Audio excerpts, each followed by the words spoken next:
Welcome everybody, François Letard, JDRD30, and this will be a ramble. This will be a follow-up of the game I have made at Brigade Con, Apothic with Fudge, the fourth iteration of my RPGS project. Well, I will tell the tale on how the game finished, because for some reasons the game is not complete. I was kicked out of filming hangout, and I don't know why. I haven't hit any buttons or anything. Just at some point at the game I've made a pause and I came back, and when I came back it wasn't filming anymore. We were able to finish the game, but it was just not on YouTube. So and well, I realized that it wasn't filming by the end of the game, but watching the playback, I saw exactly where it left off. So yeah, I wanted to tell the tale on how it has finished, if you are interested in that. And for me, for my own record, it will be more complete as for my RPGS project, to have that part, to have that tale. So yeah, let's begin. Where that game was left off. Well, the guys had lots of problems when they entered the temple of Sarakish, okay? Because they were fighting dark elves that are controlling the place, and they didn't really know what to do. At some point, they were quite exhausted by what they have done so far. In the temple, they had some fights, and it was difficult fights. Not impossible one to get through, but in Fudge. Okay, let's talk about the game system. Fudge is deadly. So yeah, they wanted to rest, but at the same time, something was happening outside of the pyramid, and they were hearing sounds from it. They were hearing a woman talking, probably in the dark elvish language, someone translating her, and trying to find out what it was all about. They discovered that in the room where they were, there was some kind of a murder hole that they could open to see outside. Okay, this was a closable murder hole, and yeah, they opened it and they saw that scene. They saw that they were mostly on the top of the pyramid, and on the steps that was making out that pyramid, there was lots of dark elves, and there was a sorceress dark elf talking to someone that was down that pyramid. And a male dark elf that was translating here. They were in some kind of a negotiation with Queen Jurta herself. Yes, the Queen of Apothic was there with full regiments of Iron Sun guards and soldiers, and with all our following, our personal bodyguard. There was also all the apple tree following, entourage of the Queen, the general of the Iron Sun, the female general that her name is escaping me, but it was all there. Okay, lots of people, and they were not alone. They were bringing what seemed to be some sort of a gift for the Dark Elves. It was a huge cage in which there was a huge tattoo. Okay, the animal. Okay. But that is a special animal in Apothic. They are called Ravagers. A giant tattoo with horns and big fangs. Usually this is a very savage and destructive beast. A very mortal beast. Yeah. But it was in that big cage, and beside the cage there was some platforms with some Iron Sun soldiers on them. They were holding pikes, ready to pick the Ravager if needed. They were standing by, and in front of the Ravager there was another platform just in front of its face, where there was some kind of a mage, maybe an elven mage, that was constantly casting spell on the Ravager. So far it felt like it was calming the beast with magic, hypnotizing it. Yeah. So they were saying to the Dark Elves, this is a gift, and in exchange we want the knowledge that that is in your vaults. And the Dark Elf didn't seem to want to, but Jirta said to the Dark Elf, this is a great gift and you have the mean to control that beast. And okay, so there was some negotiations. The group, the party, when they saw that and they understood in what was going on, decided that maybe it was time to go away and not search for the treasure. Because at the same time, the Dark Elves at some point, they have accepted the deal. And they were climbing the pyramid by the outside to get back inside. So, yeah, the players felt that it would be soon swarmed by Dark Elves. So they were trying to find a way to get out. They have fought some Dark Elves just prior to that, and they got some of their stuff, which are some wicked daggers with some oily stuff on it, dark oily stuff, and they had some kind of a pendant, okay, which was carved with hand shapes and scorpions and all that, and they discovered that these were keys. In fact, these were keys to open the different doors. Since they had already a map of the place, they knew about what should be there.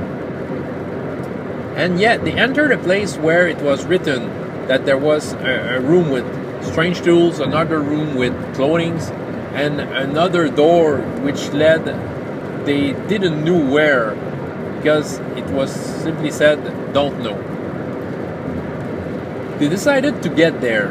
And yeah, since they were arguing between each other quite a lot, it took them some time to make a decision. And at some point, they've heard footsteps coming down the pyramid and coming down on their level.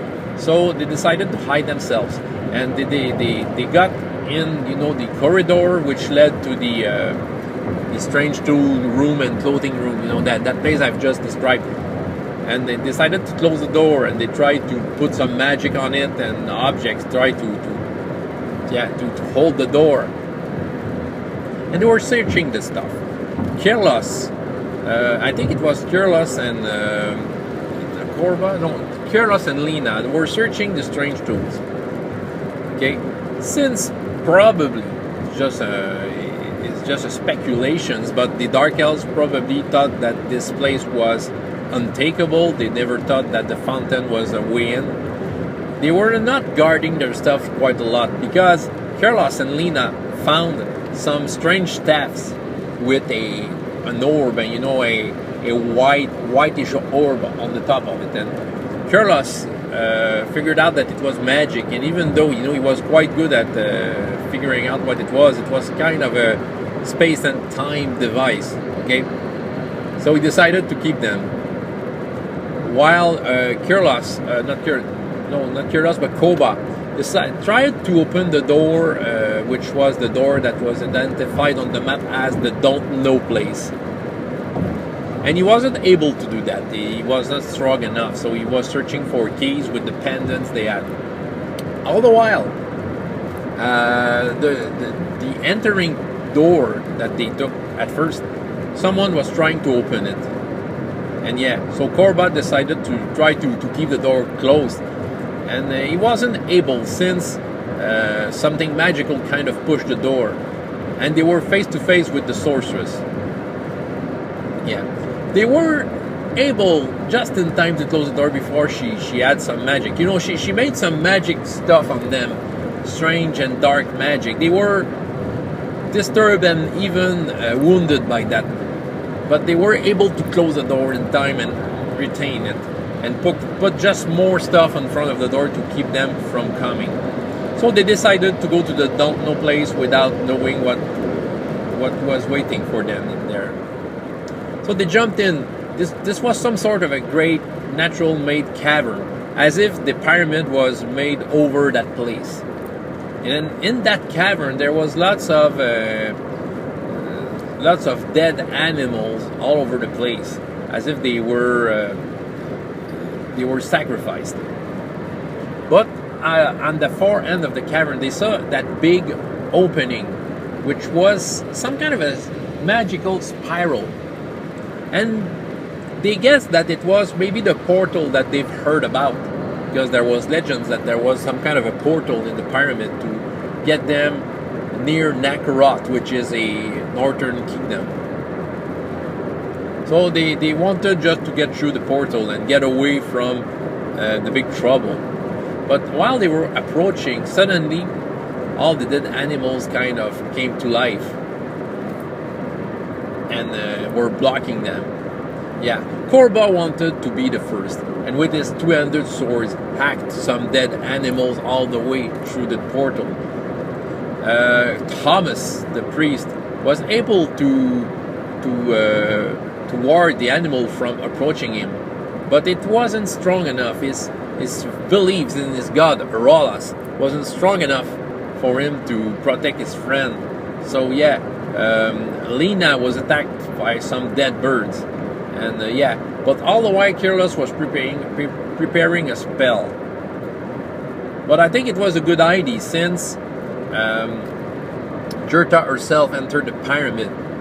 She was probably warned that there were some sort of intruders in the pyramid and disturbing her precious deal. So she came with the Dark Elf sorceress to stop the characters. Korba was able to jump through the gate, through the portal, and discovered that at the other side of the portal it was another cavern with no dead animals and all that.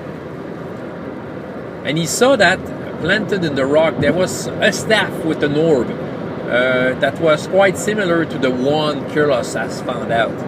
And he wanted to touch it, but Lena was able to get through the portal too, and she prevented Korba from taking the staff because she figured out that it wasn't a good idea.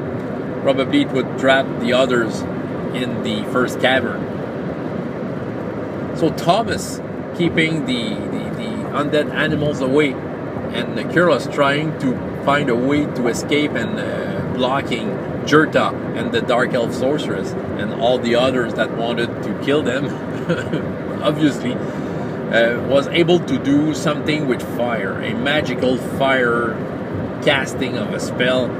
And you know, the lucky Joel, the player, rolled 4 pluses on Fudge, which was awesome because he made his spell brilliantly. It really helped them to get through the portal. And on the other side, Lena removed the staff with the orb and it closed the portal, and they were able to get out of that cavern.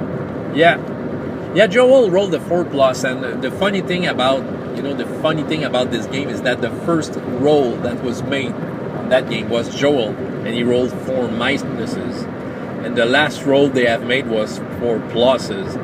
Yeah, this is the kind of details that make out legends. Yeah, 4 minus as the first roll, 4 pluses at the last roll.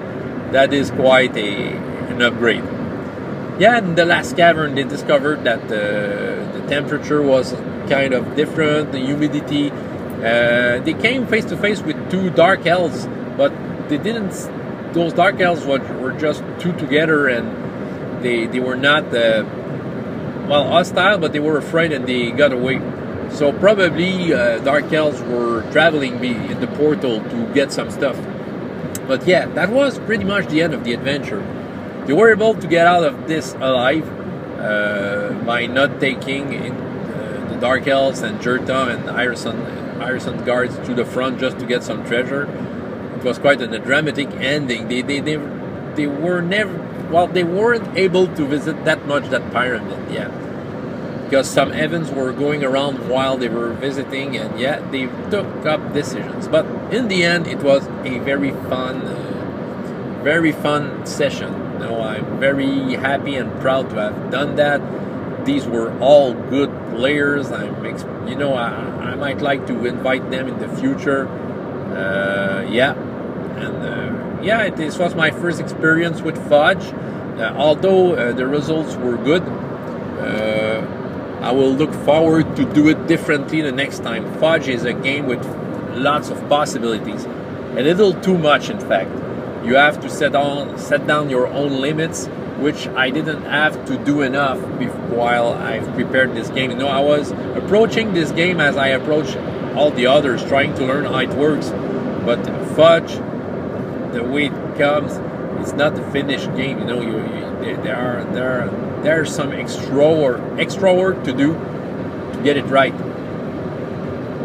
So yeah, but nevertheless, I'm very happy to have tried it with those persons. I'm very happy to have that forward session of RPGS done, and we have made the draw for the next RPGS session. Yeah, usually I do that in front of a camera, but since it wasn't filming anymore and I didn't notice, I made the draw. You know, if you want to contest the draw, well, there was 4 witnesses that saw it on screen, and the 4 players. So the next kingdom, it will be Quilven, created by John O'Connor, and the game system, it will be Warp, the Wanton role-playing system, which I began to read, and you know that is a very interesting game system. It's a game system ahead of its time. You know, it's that game system that came out in the 90s, you know, the early 90s, with a game that was called Over the Edge. It's a very narrative system, you know. We all talk about Fate and such games with more narrative mechanic to it, or more narrative ways to make your stuff. And that game was doing it 25 years ago. Very interesting. I'm looking forward for it. I have read Quilven, John O'Connor, a 2-page full of great ideas, and it will work perfectly well with that game system, Warp. So stay tuned to see when I will be able to do that.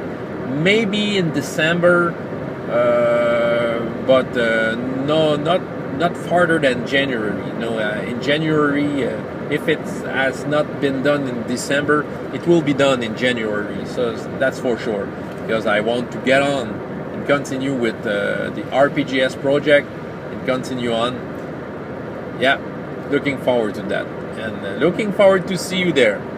You know, you can ask questions, make comments, and I will read them and respond to them. François Letarte, JDRD30, and up to next time, I hope you have as much fun in your life as in your games. Goodbye.